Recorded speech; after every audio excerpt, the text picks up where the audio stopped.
Dia santo. Santo dia. Que bom estar com vocês, mais um Consagra de TV. Nós estamos dando sequência aos sacramentos. Então, César Mariano e Bruno Mariano, nós estamos estudando o Catecismo da Igreja Católica.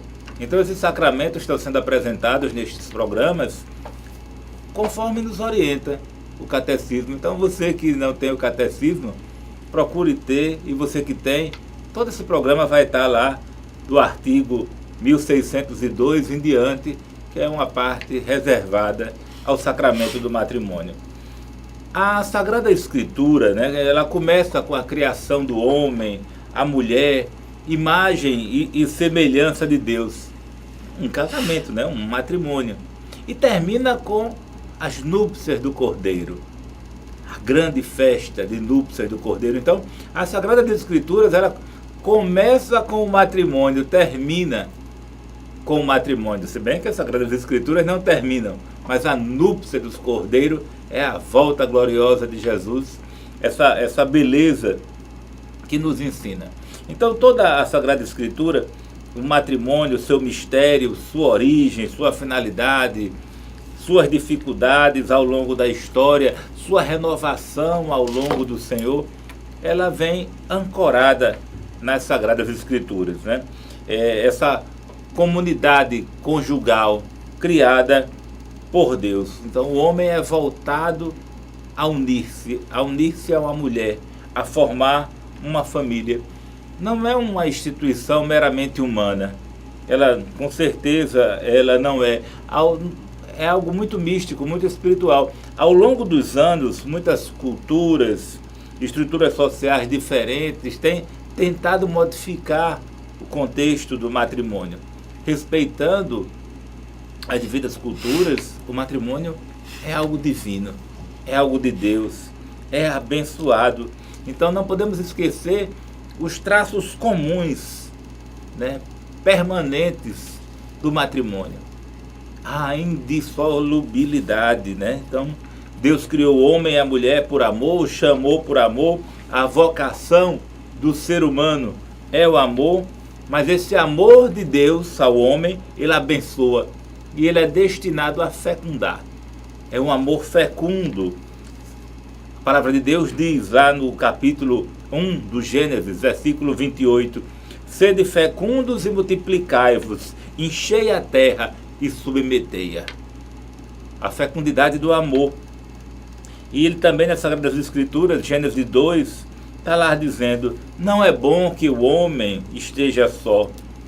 Foram criados um para o outro. A mulher, carne de sua carne, osso dos seus ossos.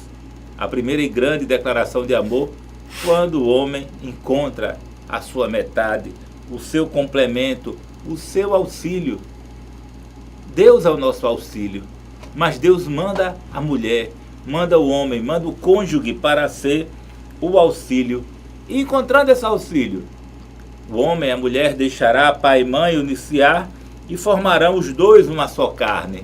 Está lá em Gênesis 2, versículo 24. Então, lá em Mateus, no Novo Testamento, capítulo 19, versículo 6, é dito, portanto, já não são dois, mas uma só carne. O amor busca o amor. O amor quer desposar. E o amor gera essa fecundidade. Então, Bruno Mariano, você que está no caminho do celibato, mas como um estudante de teologia, também está aí tentando compreender o matrimônio, essa vocação tão bela. Então, como ficou o matrimônio depois do pecado original? Então, nós vamos perceber, né, como já foi dito, que a Sagrada Escritura, ela começa com o matrimônio do homem e da mulher, que a partir do capítulo 3 do Gênesis vai se chamar Adão e Eva, e vemos que lá no livro do Apocalipse também se encerra com o matrimônio de Cristo desposando a sua igreja.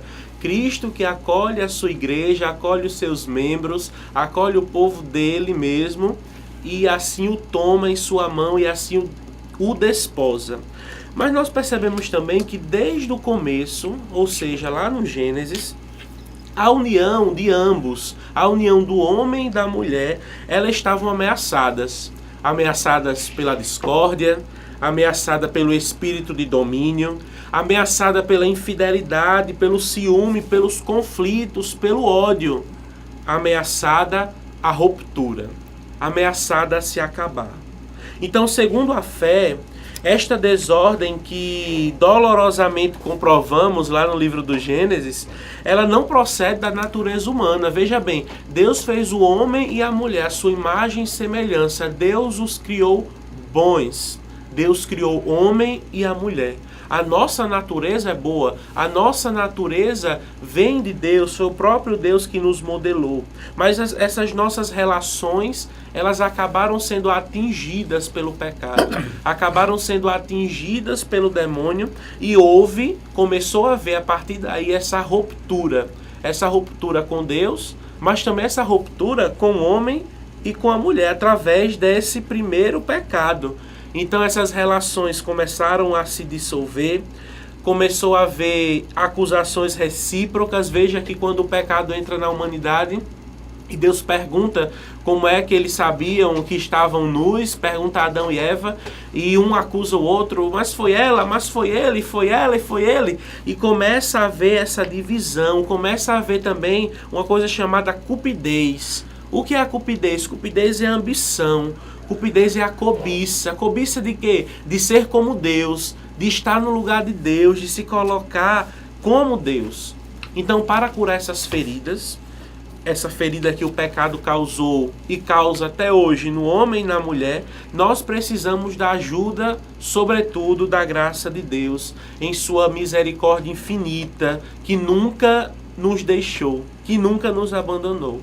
Sem esta ajuda, o homem e a mulher, eles não podem chegar à realização de uma união plena em suas vidas, essa união a qual Deus os chamou desde o princípio, desde o começo da criação do mundo. Pois é, o nosso Deus é um Deus misericordioso, não é um Deus castigador. A misericórdia de Deus é infinita, ela se manifesta. Né? Deus não abandonou o homem porque pecou, mas existiram penas. Lá no Gênesis é colocado que pela desobediência o homem sofrerá dores de parto. No caso, a mulher sofrerá dores de parto e viverão do suor do seu trabalho. Acabou-se o paraíso. Pela desobediência, pela traição, eles vão ter que sentir dor, que sofrer, que trabalhar, viver do suor do seu rosto, do suor do seu corpo, da labuta de suas mãos. Então, mas essa é uma forma de reparação, é uma forma de reduzir, de reparar o pecado. Reduzir os efeitos do pecado com o suor e com o trabalho. Na queda, vem o matrimônio como um conforto, como um auxílio, como um consolo. Eles estavam nus, foram expulsos do paraíso, mas estarem juntos evitou o auto-isolamento de cada um, o egoísmo, a busca dos próprios prazeres, os próprios desejos da carne. Ao invés de abrasar-se, é melhor que case. O pecado da masturbação. Não, o matrimônio, ele cuida, auxilia, conforta, para que um abra-se para o outro numa mútua ajuda, um complete o outro, um complemente o outro, né? Nessa dinâmica da consciência moral relativa à unidade e à indissolubilidade do casamento, do matrimônio, as Sagradas Escrituras muito nos ensinam. A pedagogia da antiga lei era interessante, que ela era um pouco complexa, afinal de contas, a poligamia é o que imperava para os reis, para os patriarcas. Não é explicitamente rejeitado isso, porque era a cultura da época e do lugar. No entanto, Moisés vem em socorro das mulheres. Moisés, ele vem, né, para proteger a mulher desse domínio arbitrário que existia dos homens da época, e ainda há uma lei que queria manter o casal sempre unido. Afinal de contas, Moisés diz que a carta de divórcio é dada pela dureza dos corações. Mas ele permite a carta de divórcio devido à dureza do coração do homem, mas como uma forma também de proteger as mulheres, né? Então, é razão do qual ele permitiu esse repúdio da mulher, mas jamais Moisés faria apologia à separação, mas ao contrário, ao respeito à dignidade das mulheres. Os profetas também prepararam para essa unicidade, para essa indissolubilidade do matrimônio. Quando você vai por livros de Ruth e livro de Tobias, eles vão dar testemunhos comoventes do sentido do matrimônio, da fidelidade, da ternura entre os esposos. Na tradição também está lá no livro do Cântico dos Cânticos, né? Quanta beleza quando se fala desse amor, esse amor forte como a morte, e que nem as algas caudalosas conseguem apagar. Como diz aquela canção, nem as torrentes das grandes águas conseguirão acabar esse amor. Um amor forte, indestrutível do Cântico dos Cânticos. E Jesus vem aí como este grande homem defensor das mulheres no Novo Testamento, que era seguido e cuidado pelas santas mulheres, mas o ápice do relacionamento de Jesus com sua mãe Maria Santíssima, a qual ele a chama de mulher, a enaltece, a valoriza como aquela que faz a vontade do Pai. Então as Sagradas Escrituras muito fortalece a instituição do matrimônio e o respeito à mulher. Então, Bruno, como se dá o matrimônio no Senhor, o matrimônio em Deus, como se dá isso? Então nós vemos que a aliança, né, essa aliança nupcial entre Deus e entre o seu povo, que povo é esse? O povo de Israel, né? Ele tinha preparado essa aliança nova e essa aliança eterna, pela qual o Filho de Deus, Jesus, encarnado e dando a sua vida, uniu a si, de certo modo, toda a humanidade por ele salva, preparando assim as núpcias do Cordeiro. Então Deus, que é um ser invisível, se faz visível na pessoa de Jesus Cristo, se encarna, se faz homem, se coloca como nós, em tudo se pareceu conosco, exceto no pecado, para nos salvar, preparando as bodas e as núpcias do Cordeiro. Então, nessa vida pública, né, Jesus ele realiza o seu primeiro sinal.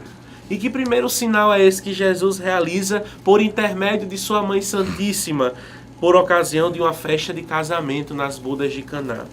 Então, a igreja atribui essa grande importância, né, dessa presença de Jesus nas bodas de Caná, e vê o fato de que há a confirmação da bondade de Deus para com o matrimônio, e vê também a presença santificante e sinal eficaz de Jesus no seio da família, no seio do matrimônio. Então Jesus ele ensinou sem equívocos, né, o sentido original da união do homem e da mulher, tal como o Criador quis no princípio. A permissão, como já foi dito, de repudiar a mulher, não é porque Moisés queria repudiar sua mulher, mas era por causa da dureza dos seus corações. E o próprio Jesus vai dizer, o que Deus uniu, também o homem não separe. Então Jesus ele não impôs ao homem e à mulher um fardo que eles não pudessem levar, um fardo impossível de ser carregado, uma lei mais pesada do que aquela lei de Moisés do Antigo Testamento, mas ele vem a cada dia restabelecer uma ordem original. E que ordem original é essa que nós encontramos? Lá no Gênesis, o homem deixará seu pai, deixará sua mãe, se unirá à sua mulher e os dois serão uma só carne. E o ponto central desse sacramento do matrimônio está em quê? Como também de todos os outros sacramentos, está aos pés da cruz, que é onde brota a vida cristã, aonde brota a felicidade cristã, aonde a partir daquele madeiro ali deu fruto, que frutificou, né? E esse fruto a cada dia vem sendo gerado, vem sendo formado, vem sendo nutrido pela igreja, pelo próprio Deus, pela Mãe de Deus. E Jesus ainda vai dizer na Sagrada Escritura, lá em São Paulo aos Éfesos, maridos, amai vossas esposas como Cristo amou a igreja e se entregou por ela, a fim de santificá-las. Maridos, entreguem-se às suas mulheres. Esposas, Entreguem-se aos seus maridos. Vocês são canal da graça de Deus para eles. Vocês são um caminho de santificação, caminho de renovação, caminho rumo ao céu, onde os dois vão caminhando juntos, onde os dois vão no mesmo sentido, estão no mesmo barco. Então, toda a vida cristã, ela tem essa marca esponsal em Cristo, né? Mesmo sendo matrimônio, você que está nos assistindo, mas também você tem uma alma esposa e eu também tenho uma alma esposa junto com o Criador, que é Jesus Cristo. E Ele, através da sua igreja, vem a cada dia também querer nos desposar. E nós, como verdadeiros batizados, temos também essa inclinação a Jesus, esta inclinação a este sacramento, esta inclinação a esta alma esposa, que o próprio Jesus vem ao nosso encontro, nos desposa, nos ama e nos quer bem. Me vem muito aqui, no meu entendimento, a palavra cumplicidade. A cumplicidade do homem para com Deus. A cumplicidade da alma do homem para com Deus, a qual essa alma desposa o próprio Deus. E a cumplicidade dos cônjuges. Os cônjuges, eles cúmplices, com os mesmos projetos, os mesmos objetivos, unidos, se amando, um como auxílio do outro. Eu tenho 27 anos de casado e a cumplicidade é tão intensa que eu não consigo me enxergar sem Mara. Eu não consigo entender meu funcionamento sem ela. É uma cumplicidade, complementou. Eu acredito que para ela também da mesma forma, a cumplicidade de mim. Afinal de contas, um completa o outro. Um faz umas coisas, outros faz outras, um faz umas coisas bem, o outro faz outra coisa melhor, e a gente vai se encaixando. Essa cumplicidade de amor que foi colocada aí por Bruno. Cristo, ele é o centro da vida cristã. A união com ele prevalece acima de laços familiares. E muitos homens e mulheres são chamados a renunciar o matrimônio, a renunciar os laços familiares para lançar-se e seguirem o Cordeiro. Lançar-se para seguir Jesus. Aonde quer que ele vá, homens que vão cuidar das coisas do Senhor, vão procurar agradar ao Senhor, serem almas esponsais do Senhor. O próprio Cristo, ele convidou alguns para seguirem-no desse modo de vida, porque Cristo é esse modelo.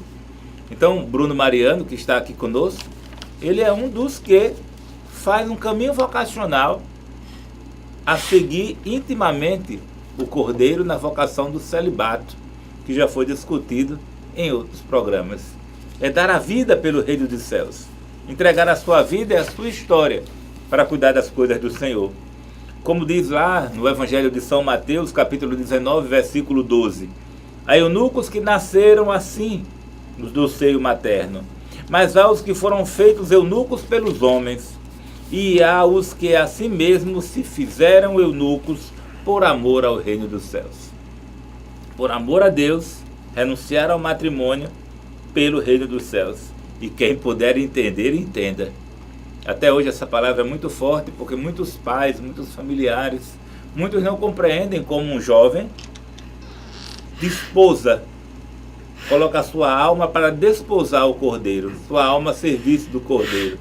Hoje nós, na Fraternidade de Discípulos da Mãe de Deus, nós temos 5 jovens que caminham na vocação celibato, que dão sua vida pelo reino dos céus. Um destes é Bruno Mariano, que está aqui conosco fazendo este programa. A virgindade pelo reino dos céus, ela se desenvolve pela graça batismal, mas também unidos a Cristo, esperando a sua volta gloriosa, esperando seu regresso, né? Então, é uma graça indispensável de Deus para estes que entregam sua vida buscando essa volta gloriosa do Senhor.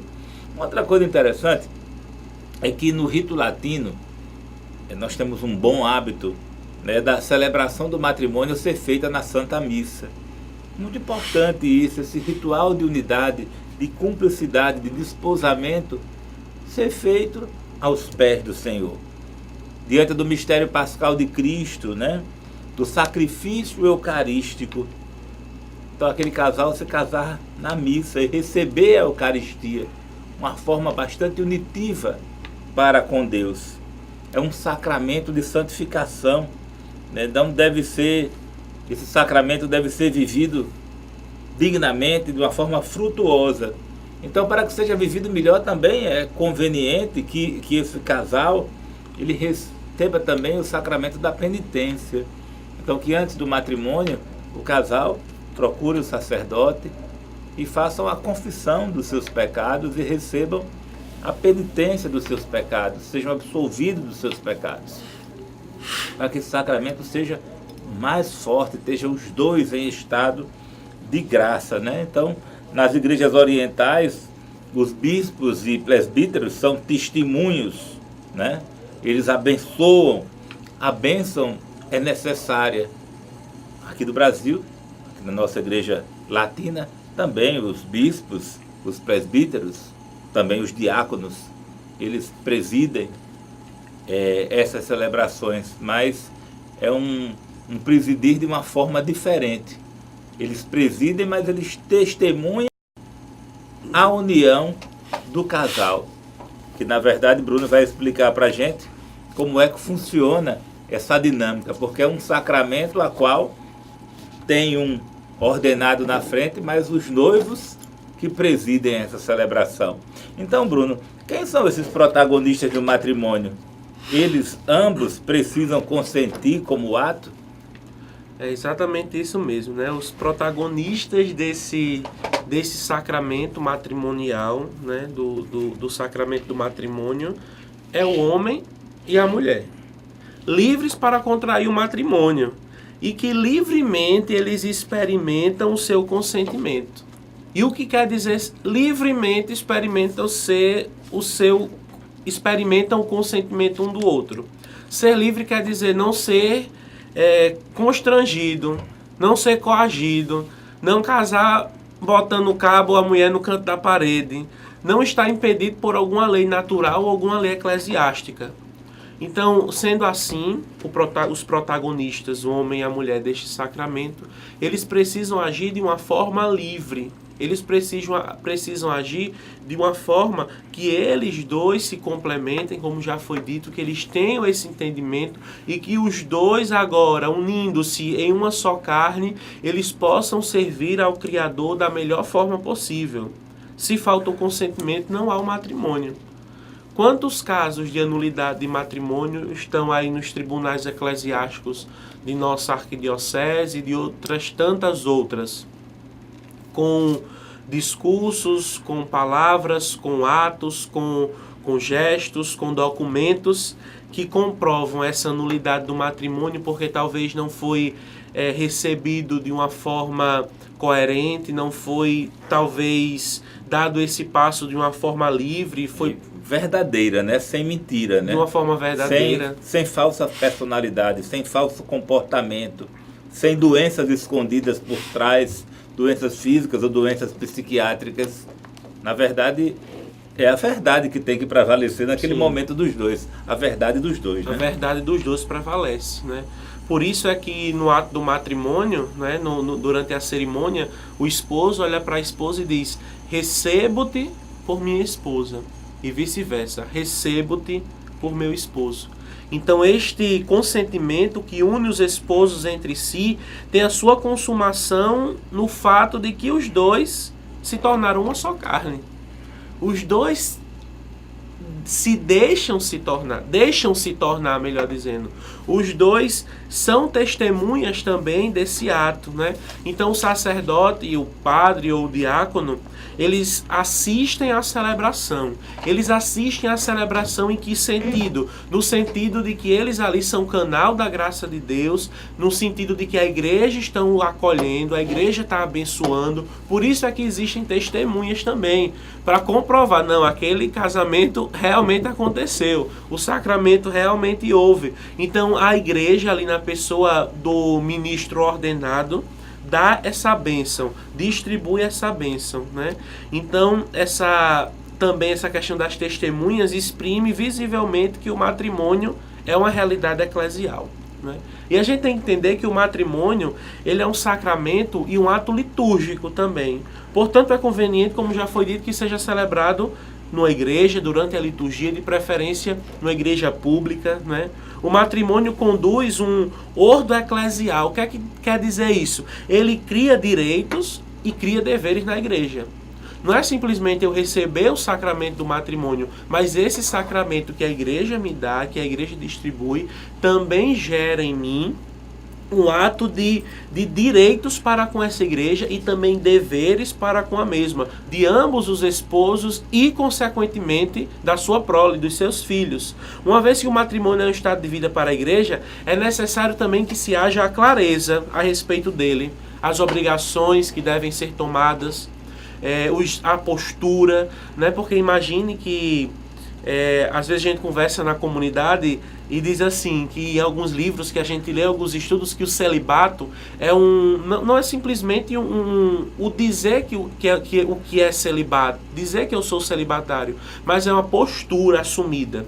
Então imagine que também o matrimônio é uma postura a ser assumida, que tem as suas características, que é diferente do ministro ordenado, que é diferente daquele rapaz ou daquela moça, da freira, ou do irmão, ou do celibatário, do leigo consagrado. Então o matrimônio tem a sua postura própria. A mulher sentirá a dor de parto, o homem vai ter que sustentar a casa, vai ter que trabalhar e ambos vão servir a Deus. Então o caráter público também do consentimento protege o sim, uma vez dado, e que esse sim ele seja permanente, e que esse sim ele seja perene. Por isso há uma grande importância para uma preparação para este sacramento. Deve-se existir uma preparação antes, deve-se existir oração, deve-se existir acompanhamento, deve-se existir mais oração, mais acompanhamento, né? Então, se você está nesse passo do seu noivado, no seu namoro, em busca deste sacramento, em busca dessa realização plena em Deus, junto com seu esposo ou com sua esposa, procure a ajuda de um sacerdote, procure a ajuda de um orientador espiritual, para que possa lhe conduzir a assumir essa postura de homem e de mulher, dispostos a seguirem a Deus na vocação do matrimônio. No nosso país, a vocação matrimônio, somos um país de predominância católica, onde o matrimônio normalmente acontece entre católicos.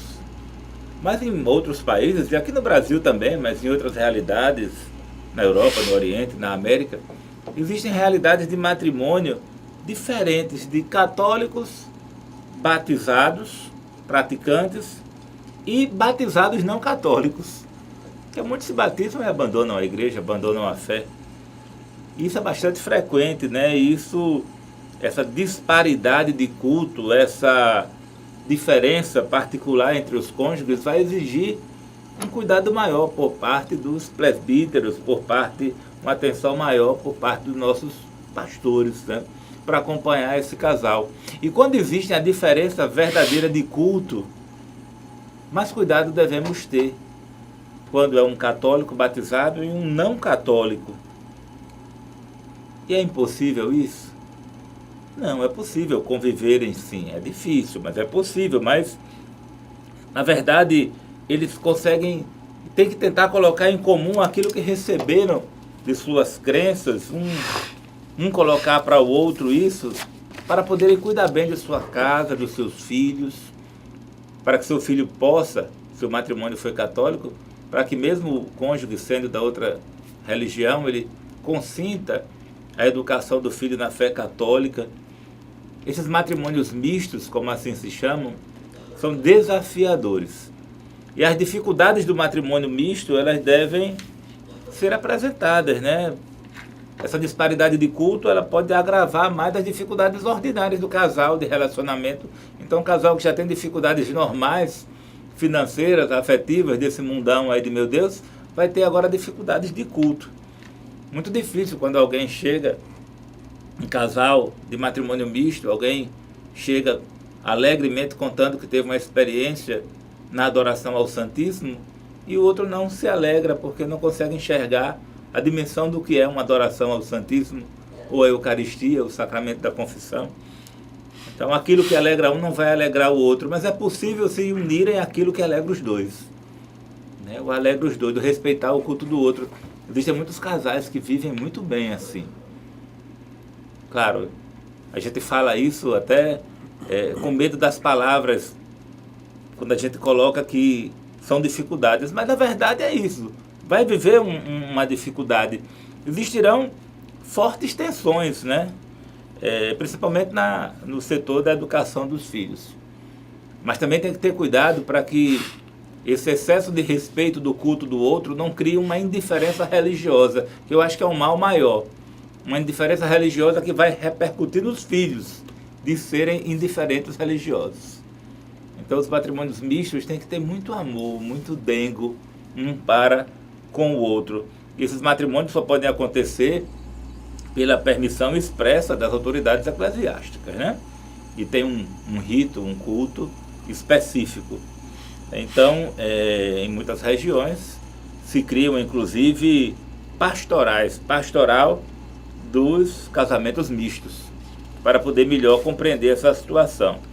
Mas também tem uma coisa, um matrimônio misto pode ser misto agora no começo, mas ao longo, a experiência ou o testemunho de fé do católico batizado, do cristão batizado, ele seduzir o outro, a na cumplicidade, o cônjuge, que é carne da mesma carne, professar a fé católica e os dois juntos caminharem como católicos e os dois juntos educarem seus filhos como católicos.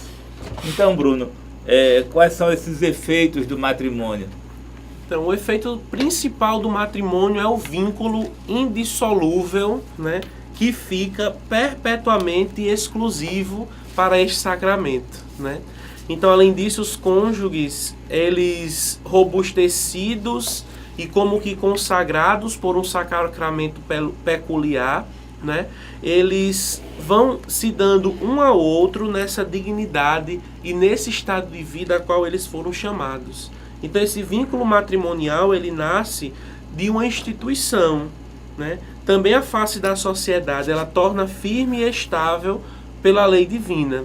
Então a aliança dos esposos, ela é integrada também nessa aliança com Deus, nessa aliança com os homens. Perceba, o autêntico amor de Deus conjugal é assumido no amor divino.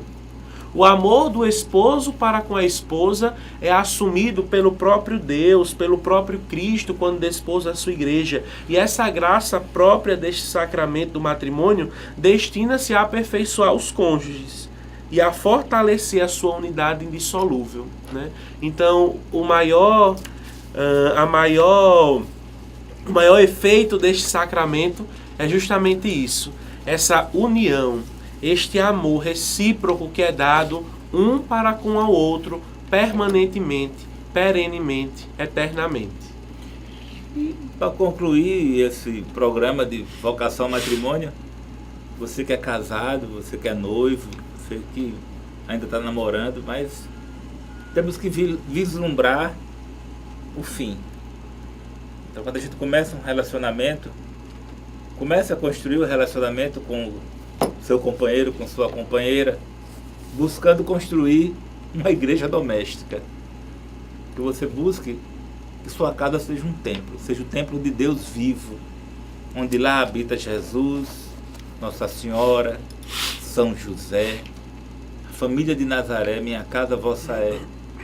Que a vossa igreja doméstica seja aquele local onde você espera todos, a qual seus filhos sejam católicos, mas também os seus familiares vejam o testemunho católico de vocês e se convertam, ou se fortaleçam, ou se avivem nos seus matrimônios, nas suas vidas, com testemunho vivo do que é a igreja doméstica da sua casa.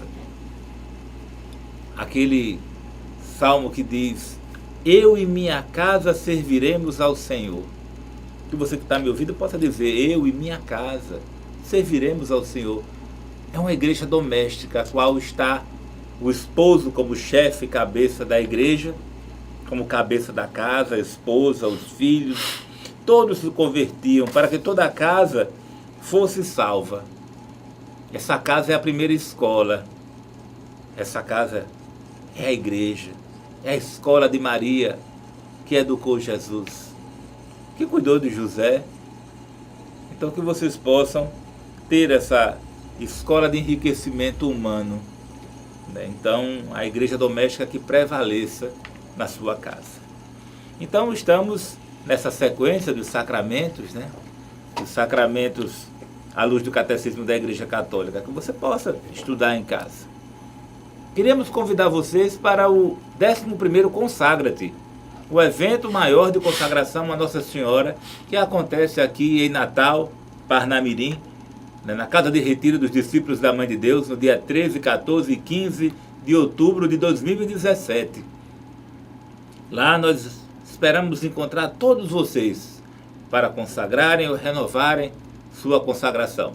Esse ano será presidido por Dom José Ronaldo, que é bispo de Formosa, Goiás, mas também teremos participação de Heber Campos, cantor e evangelizador católico de Itapetininga, padre João Medeiros Filho, aqui de Natal, também o padre Edivan Lucena, aqui de Natal, as cantoras Léa e Sônia, para nos animar e também nos evangelizar com a sua arte, com o seu dom da música, e Guiomar, que é a coordenadora da Renovação Carismática de Natal. Então esse grupo, unidos com os discípulos da Mãe de Deus, proporcionarem esse Consagra-te. Então que você inicie hoje mesmo seus exercícios espirituais, para que você possa ir para o Consagra-te renovar a sua escravidão de amor. E você como casado, como matrimônio, e por que não, como família, né, também renovar a consagração a Jesus por Maria no método de São Luís de Montfort. Procure nosso site www.discipulosamandedeus.com.br. Lá terão maiores esclarecimentos. Adquiram nossos livros. Estão à venda nas lojas Sagrada Família, atrás da Catedral Metropolitana, e também na nossa comunidade. Então, muito obrigado, Bruno Mariano. Então, um cheirinho para todos. Consagra-te!